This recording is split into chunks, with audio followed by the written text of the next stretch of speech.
우리 교회에서 조그만 걸 또 준비해 주셨습니다. 그래서 제가 앞에서 못하고 원래 앞에서 했어야 되는데 제가 미리 우리 월 목사님께 감사의 표시는 교회의 마음을 담아서 했는데 너무너무 감사하고 우리 성도님들께도 참 격려의 말씀 또 축하의 말씀을 이 자리를 빌어서 잠시 드립니다. 네.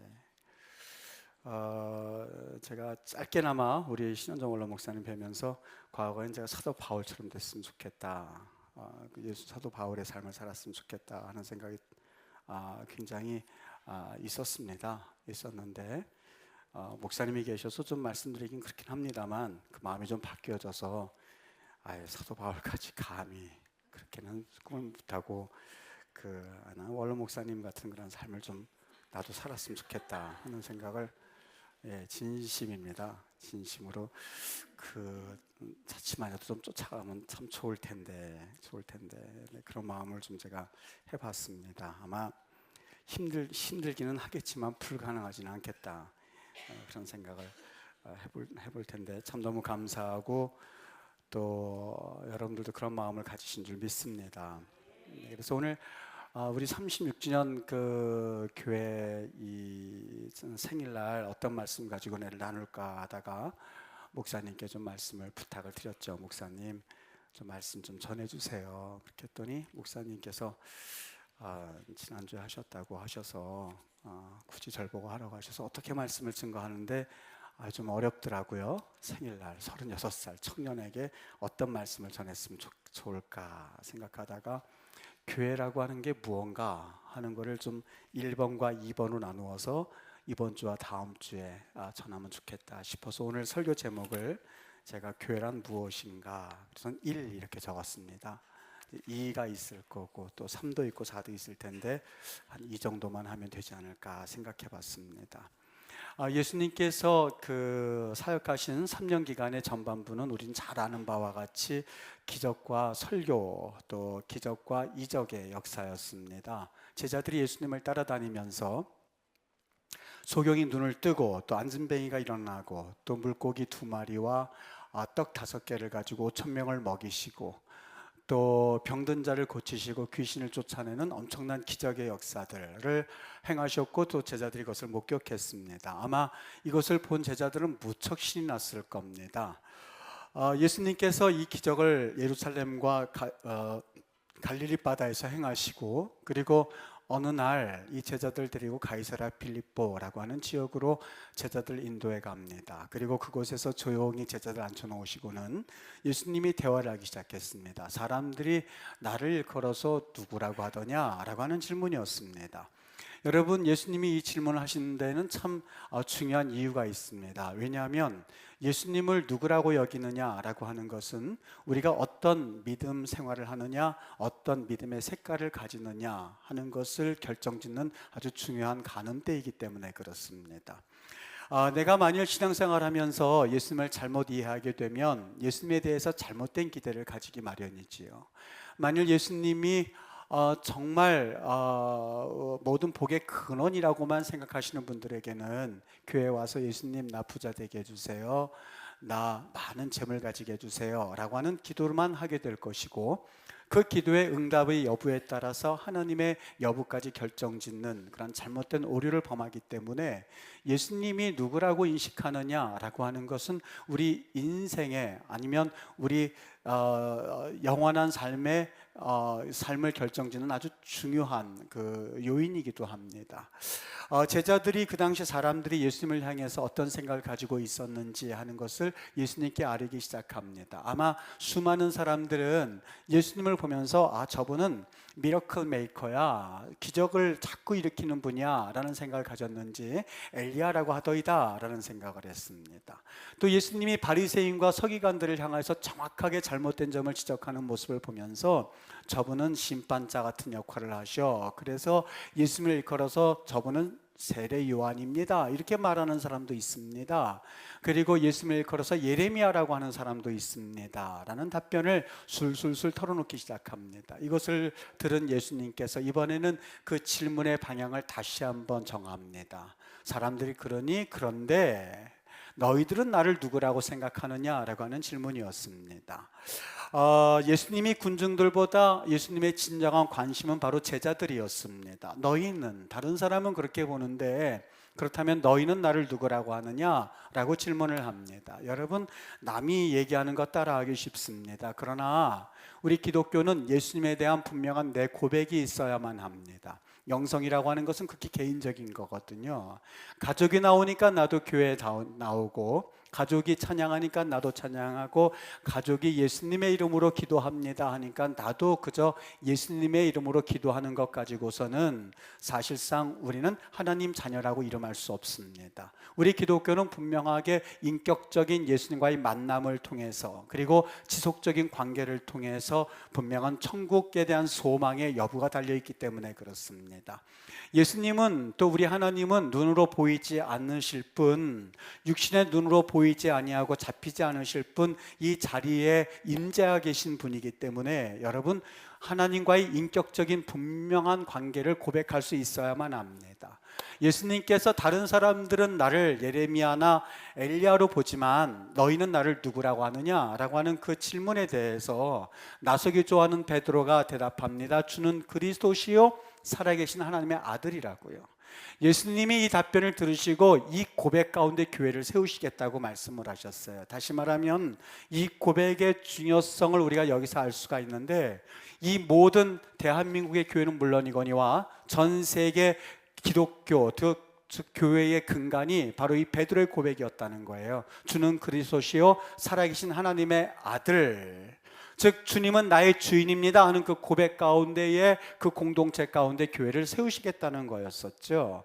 여러분, 이 고백이 그냥 간단한 한 문장으로 보입니다만 이 고백이 얼마나 중요한지 모릅니다. 첫 번째는 이 고백 위에 교회를 세우시겠다고 하셨는데, 여기 말씀하는 그 말이 얼마나 중요하기에 예수님이 이 말씀을 하셨을까? 이 말씀을 영어 NIV 성경에서는요, You are the Christ라고 번역해 놨습니다. You are the Christ.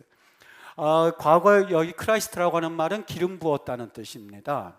구약 성경에 기름 부은 사람 많이 있습니다. 다윗도 기름을 부어서 왕으로 세웠고요. 심지어는 사울 왕과 같은 사람도 기름을 부어서 왕으로 세웠습니다. 구약 성경에 기름을 부은 사람들 많이 있는데 You are Christ라고 말하지 않고 You are the Christ라고 말합니다. 더란 말이 붙어 있습니다. 당신은 정말 유일한 분입니다. 많은 기름 부음 받은 사람들 중에서도 당신이야말로 주인 되십니다. 당신이야말로 진정한 주인입니다 라고 하는 고백입니다. 여러분, 이 고백이요 결코 쉬운 고백은 아니었을 거예요. 제가 그걸 이해하기 위해서 잠깐만 그 시대적 상황을 말씀드리냐면요, 오늘 그 고백이 있었던 것은 가이사랴 빌립보였었어요.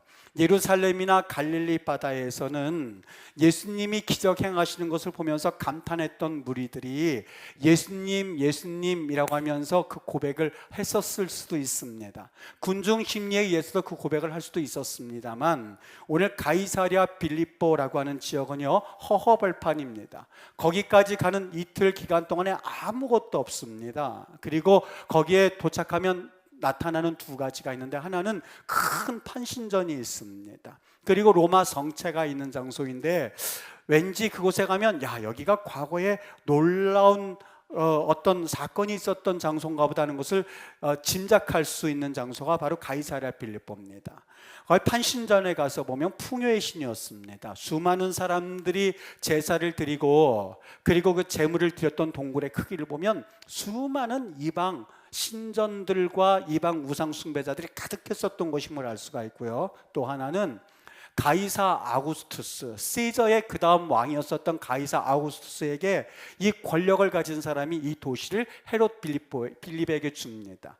너무나 감격했던 헤롯 빌립이 가이사랴라고 하는 도시와 구별하기 위해서 자기 이름 빌립이라는 이름을 붙입니다. 가이사랴 빌립보인데, 이 장소를 가지고 지금으로 말하면 인공도시를 만들어 버리는데, 로마의 화려함, 로마의 사치를 가지고 화려한 사치의 극치라고 할 수 있는 도시를 만듭니다. 여러분, 지금까지 갈릴리와 예루살렘에게 보지 못했던 이 제자들이 예수님과 함께 이 자리에 왔을 때에 그 엄청난 도시 앞에서 예수님이 너희는 나를 누구라고 하느냐 하는 그 질문은요, 이 질문과 똑같습니다. 집사님, 지금 큰 수억 달러 되는 그런 그 수주 계약을 맺어야 될 것 같습니다. 기뻐요, 안 기뻐요? 너무너무 수억 원이 아니고 수억 달러나 되는 것을 지금 수주해야 됩니다. 당장 가서 지금 사인하셔야 됩니다. 하실 거예요, 안 하실 거예요? 하지요. 당연히 하지요. 언제 갈까요? 주일 오전 11시입니다 라고 하는 그 질문 앞에서 여러분 뭐라고 대답을 하시겠습니까?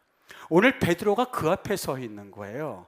앞에는 이방인들이 있는 그 판신전 앞에서, 그리고 로마의 화려함과 사치함의 상징이었던 모든 권력이 모이는 앞에서, 베드로야, 너는 나를 누구라고 하느냐? 내게 있어서 주일 오전 예배 11시는 어떤 의미가 있느냐라고 하는 그 갈림길에서 오늘 베드로가 대답했었던 거예요. 뭐라고요? 하나님은, 예수님은, 당신은 그리스도시요 살아계신 하나님의 아들입니다 하는 그 고백이요 결코 쉽지 않았을 겁니다. 제게 있어서요, 이 하나님은 수억 달러의 그 어떤 공사수주 계약보다도 내가 절대 포기할 수 없는, 내가 주님을 바라봐야 하는 그러한 하나님이십니다 라는 고백과 똑같은 거였었어요. 저는 오늘 본문 말씀을 통해서 예수님께서 이 질문을 하시고 베드로가 이 답변을 하였을 때 곰곰이 한번 생각해 봤습니다. 우리 교회가 주님을 주인 삼는다는 것은 무엇을 의미할까? 이것저것 복잡하게 생각하지 않아도 그 답은 너무 명확했습니다. 주님이 내 주인이 된다고 하는 것은 주님이 기뻐하시고 하나님이 기뻐하시는 것을 따라서 살아가고, 하나님이 난 이거 아니야, 나는 그거 아니야 라고 하시는 것에 대해서는 나도 등을 돌릴 수 있는 것, 이것이 바로 주인 삼는 것이구나 생각하다 보니까 여러분, 이것이 정말 어려운 일 같지만 쉬운 일이기도 했습니다. 하나님이 기뻐하신다면 그 마음대로 살고, 하나님이 원하시지 않는다면 그 말대로 하지 않는 것. 사도 바울은 그래서 이것을 정리해서 이렇게 표현했습니다. 내가 먹든지 마시든지 공사를 따든지 말든지 오직 내가 살아갈 목적은 하나님 영광입니다 라고 말입니다. 여러분, 우리 살아갈 때에 우리들은 흔히 먼저 생각하는 것이 있습니다. 하나님이 기뻐하시느냐, 하나님이 기뻐하시지 않느냐가 아니라 이것이 내게 얼마나 유익한 일인가, 얼마나 내가 손해가 끼쳐진 일인가 하면서 계산대를 두드리는 것이 우리네 살아가는 습성입니다. 우리 주님께서는 너희들이 무엇을 먹을까 마실까 입을까 하지 말라라고 하였는데, 먼저 그의 나라와 그의 의라고 말씀을 하셨는데, 우리가 먼저 생각하는 것은 무엇을 먹을까 입을까 마실까입니다. 하나님의 의는 사순입니다. 정말 그런데 하나님께서 주인 된다라고 하는 것은 우리 인간적으로 유익이 되고 우리 인간적으로 유익하는 일을 한다 할지라도 하나님의 뜻이 아니라면 뒤돌아설 수 있는 것, 이것이 우리 예수님을 주인으로 삼는 삶입니다. 그래서 저는 이것이 쉬운 말 같지만 절대로 어려운 것은 아니다, 쉽지만은 않은 일이라 생각해 봤습니다. 그러나 한편으로는 불가능한 일만은 아니라고 생각이 되어집니다. 여러분, 오늘 여기 우리가 하나님을 기쁘게 여기는 삶, 주인 되는 삶을 거창하게 아주 넓은 데서 찾아볼 필요는 없다고 봅니다. 하나님의 일을 작은 데서 찾아볼 수 있는데, 여러분, 하나님을 기쁘게 하는 일의 반대가 뭔지 아십니까? 하나님을 기쁘게 하는 일의 반대는 물론 하나님을 기쁘게 하시지 않는 거겠지만, 하나님을 기쁘게 여기는 것의 반대는 바로 재물을 주인 삼는 일입니다. 성경 마태복음 6장 24절에서 분명히 말합니다. 한 사람이 두 주인을 섬기지 못할 것이니 혹 이를 미워하고 저를 사랑하거나 혹 이를 중히 여기고 저를 경히 여김이라 너희가 하나님과 재물을 겸하여 섬기지 못하느니라 라고 말합니다. 하나님을 섬기는 일과 정반대는 재물을 섬기는 일이라는 거예요. 왜 하나님께서 하나님을 섬기는 일과 재물 섬기는 일을 단도직입적으로 이렇게 말씀하셨을까? 정말 이해가 될 것 같습니다. 동서고금을 막론하고 가만히 생각해 보면 하나님의 반대는 정말 재물이었습니다. 그리고 재물의 반대는 하나님이었습니다. 저는 겨우겨우 먹고 살기 위해서 하루 종일 일하는 분들을 절대 폄훼하고 싶지 않습니다.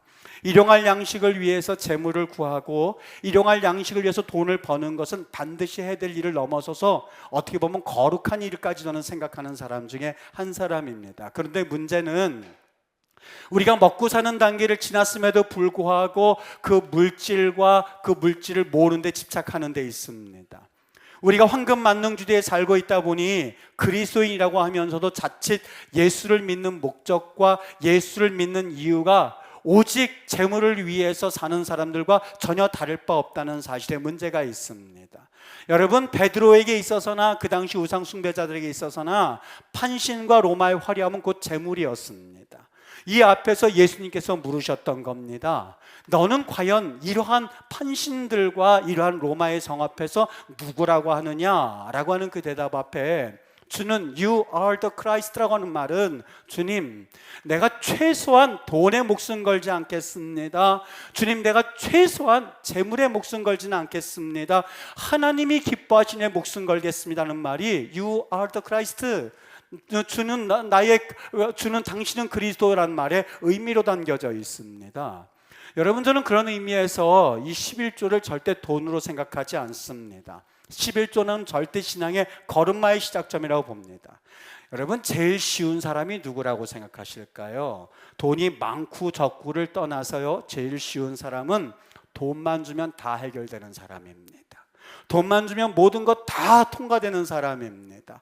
몸도 하라는 대로 하고 정신도 하라는 대로 하는 사람은 어떻게 보면 정말 쉬운 사람입니다. 돈에 많고 적고를 따라서 가장 어려운 사람이 누군지 아십니까? 돈을 쌓아서 준다 하더라도 내 마음대로 움직이지 못하는 사람은 우리만 무서워하는 것이 아니라 세상이 무서워합니다. 세상이 무서워할 뿐만이 아니라 마귀도 무서워합니다. 여러분, 11조 드리는 것이 돈 드리는 거라고 생각하십니까? 아니요. 11조 드릴 때마다 기도하는 것이 있습니다. 하나님, 내가 돈의 노예가 아니라 돈이 내가 노예가 됨을 분명하게 확신할 수 있게 해주세요. 내가 10의 1조 드리지만 마음 같아서 10의 5조, 6조까지 드릴 수 있으나 하나님께서 이 땅 가운데서 일용할 양식을 구하라 하셨으니 하나님께서 말씀하신 대로 내가 이 돈을 하나님께 드리겠습니다는 의미가 있기 때문에 여러분, 11조는 절대 돈의 개념이 아닙니다. 시간도 들어갈 수가 있고 내 노력도 들어갈 수가 있고 내 모든 정성이 들어가 있는 것이 바로 11조의 개념입니다. 여러분, 정말 이 시대의 교회라고 하는 것은 무엇일까? 이 베드로가 예수님께 고백합니다. 당신은 그리스도입니다라는 고백 가운데는 이제부터 저 판신이라고 하는 엄청난 우상숭배자들 가운데서도 저 사치와 화려함과 모든 명예의 중심 가운데서 당신 나의 주인입니다는 고백이 그 안에 담겨져 있었던 거죠. 여러분, 예수님이 이 대답에 너무 감동하셨어요. 감동하도 못해 예수님이 쇼크를 받으셔도 뭐라고 그러셨냐면 예수님이 일반적으로 베드로에 대해서 시몬 베드로야 그러거든요. 시몬 베드로, 이성훈아 그러면 그거 벌써 위험 있는 거예요. 저희 부모님이 예를 들어서 성훈아 그러면 뭔가 좀 푸근한데 이성훈 이렇게 하면 그때부터 언어가 틀려지는 거예요. 시몬 베드로야 할 때가 있었는데 오늘은 예수님이 너무 쇼크를 받으셔서 바요나 시몬아 라고 말씀하세요. 그리고 하시는 말씀이 그의 이름을 불러주시면서 그러시는 거예요. 네가 이렇게 대답한 것은 네게 복이 있다고 하고 예수님이 너무 놀라신 거예요. 여러분, 우리 공부 못한 학생들이 그것도 쉬운 문제가 아니라 아주 어려운 문제를 맞췄을 때 선생님 뭐라고 그래요? 김말짝! 선생님 그러잖아요. 예수님께서 오늘 바요나 시몬을 보면서 너무 감동을 받으신 거예요. 시몬아, 내가 복이 있도다라고 말입니다. 네가 받은 그 고백이 네가 한 것이 아니라 성령께서 하셨다고요. 여러분, 믿음이라고 하는 것은 우리가 분석해서 이해가 되어져서 믿어지는 것은 더 이상 믿음이라고 할 수가 없습니다. 네가 손을 넣어보고서 믿느냐? 그러나 그것을 넣어보지 않고서 믿는 자가 복되다고 말씀하셨거든요. 여러분, 정말 이 믿음이라는 것은 하나님께서 주신 선물입니다. 다른 사람들은 예수님이 살아계시다는 것도 믿지 못하는데 예수님이 물 위로 건너가셨다는 사실에 감동하고 이것을 믿는 우리가 복되지 않겠습니까? 예수님이 병 고치는 기적을 행하셨다는 사실을 보고서 눈물 흘릴 수 있는 것, 이것이 진정한 하나님의 은혜가 아니고 뭐겠습니까? 여러분, 교회라고 하는 것이 무엇일까? 교회라고 하는 것은 우리 한번 모여서 우리 한번 세를 과시해보자가 아닙니다. 교회라고 하는 것은 이 반석 위에, 다시 말하면 베드로가 예수님이 하나님입니다, 예수님을 나의 주인으로 삼겠습니다, 나의 자아를 포기하겠습니다, 그리고 나의 과거는 다 사라지고 이제부터 하나님의 음성대로 움직이겠습니다 하는 고백, 그 고백 위에 세우시겠다고 하신 말처럼 그 고백을 하는 이들이 모여 공동체가 바로 교회입니다. 여러분, 백문일답이라는 말이 있습니다. 100가지 질문 앞에서 대답이 오직 하나라는 겁니다. 교회가 어떤 곳입니까? 사랑해야지요, 구제해야지요, 봉사해야지요, 헌신해야지요, 찬양해야지요, 뭐해야지요, 많은 질문만 대답변이 있겠지만 저는 백문일답이라고 생각합니다. 오직 믿음입니다. 믿음으로 찬양하셔야만 하고, 믿음으로 헌신하셔야만 하고, 믿음으로 봉사하셔야만 하고, 믿음으로 고백하셔야만 하고, 믿음으로 교제하셔야 되고, 오직 믿음이 바로 우리 기독교 교회의 가장 밑바닥 되는 기초가 되는 것이죠. 여러분, 하나님께서 오직 의인은 믿음으로 산다고 하셨는데 그 의인이 여러분과 제가 되어야 되지 않겠습니까? 이 어지러운 시국 가운데서도 과거에서부터 지금까지 지켜온 것 하나가 있다면 바로 이 믿음이었습니다. 우리 조상들, 믿음의 조상들은 믿음으로 교회를 이루셨고, 믿음으로 바랄 바를, 알지 못할 바를 바라보면서 걸어가였고, 당연히 불가능한 것을 바라보면서 걸어왔던 그 믿음의 사람들이 있었기에 바로 우리는 이 교회를 통하여서 그 복을 누리고 있는 것이지요. 여러분, 다 변질되어도 변질되어지지 않을 것 하나가 있다면 바로 이 믿음의 유산입니다. 바라기는 여러분 36년 동안 주의 은혜 가운데에 귀한 목사님 모시고 아름다운 신학의 전통을 잘 유지해 오셨습니다. 기도할 때마다 두려운 것이 하나가 있다면, 하나님, 이런 아름다운 교회를 우리 하나님 앞에서 종으로 인하여서 혹여라도 그 믿음이 변질될까 두렵습니다 하는 것을 생각할 때마다 얼마나 하나님 앞에서 죄스럽고 부족한지 모르겠습니다. 믿음의 선배들이 오직 믿음 하나만을 가지고 그 핏값으로 교회를 세우고 교회를 위해서 헌신했는데, 하나님 앞에서 변질된 믿음을 가지고 앞으로 36년을 지나게 되면 주님 앞에서 어떻게 설 수 있을까라는 두려운 마음밖에는 없습니다. 저만 그렇겠습니까? 우리 믿음의 우리 귀한 선배들이 지금까지 주님 안에서 아름다운 전통을 가지고 있으셨다면 이제 한 가지 하늘나라 올라가시 전에 해야 될 사명이 있습니다. 믿음의 브릿지 역할을 하는 겁니다. 믿음의 전수 역할을 하셔야만 합니다. 성경에서 절대 야곱의 하나님이라고 말씀하지 않습니다. 아브라함의 하나님, 이삭의 하나님, 야곱의 하나님입니다. 무슨 이야기냐면 믿음이 동일하다는 거예요. 믿음이 하나라고 하는 거예요. 아브라함의 믿음과 이삭의 믿음과 야곱의 믿음, 한 가지 믿음을 가지고 이스라엘 백성들이 그 이스라엘이라는 놀라운 일들을 이루면서 하나님 앞에서 지금까지 지내오고 있었던 것이죠. 바라기는 여러분, 우리 임마누엘 교회 다시 한번 36주년 우리 자축하는 그런 시간입니다만 시대가 그렇게 녹록하지 않습니다. 기독교 대한성결교단 총회 보고를 의하면요, 매해마다 이 어린이 교재 만드는데 30%씩 줄어든다고 합니다. 무슨 얘기겠습니까? 우리가 마지막까지 해야 될 사명이 있는데 지금까지 하나님 앞에 지켜온 그 믿음을 그냥 이대로 지나갈 것이 아니라 하나님 부리짝 화려야 되겠습니다. 그들에게 믿음이 무엇인지 보여주고 교회가 무엇인지 보여주고 내가 삶을 살아갈 때 하나님 앞에서 11조의 삶이 무엇인지 분명한 확신을 가지고 이 믿음 전수하겠습니다 라고 하는 고백이 있어야 될 텐데 이것은 그냥 나템으로 되지 않습니다. 기도해야 할 것이고 하나님 앞에 헌신해야만 할 것이고 그리고 순교자적인 각오를 가질 때 이것이 가능한 것이 되겠지요. 창립 36주년을 맞이하여서 우리 하나님께서 또 다른 36년간을 우리 교회에 행하시고 그 다음 해를 또 계획할 때에 오늘 살아가는 우리 임마누엘 교회 성도들이 정말 잘하고 칭찬받을 만한 주의 백성이라는 그런 주님 앞에서 인정을 받을 수 있는 그런 거룩한 임마누엘 교회, 믿음의 교회, 살아서 역사하시는 성령님께서 움직이시는 그런 복된 교회, 그런 복된 성도님들 되실 수 있게 되기를 예수님의 이름으로 간절히 축복합니다. 기도하겠습니다.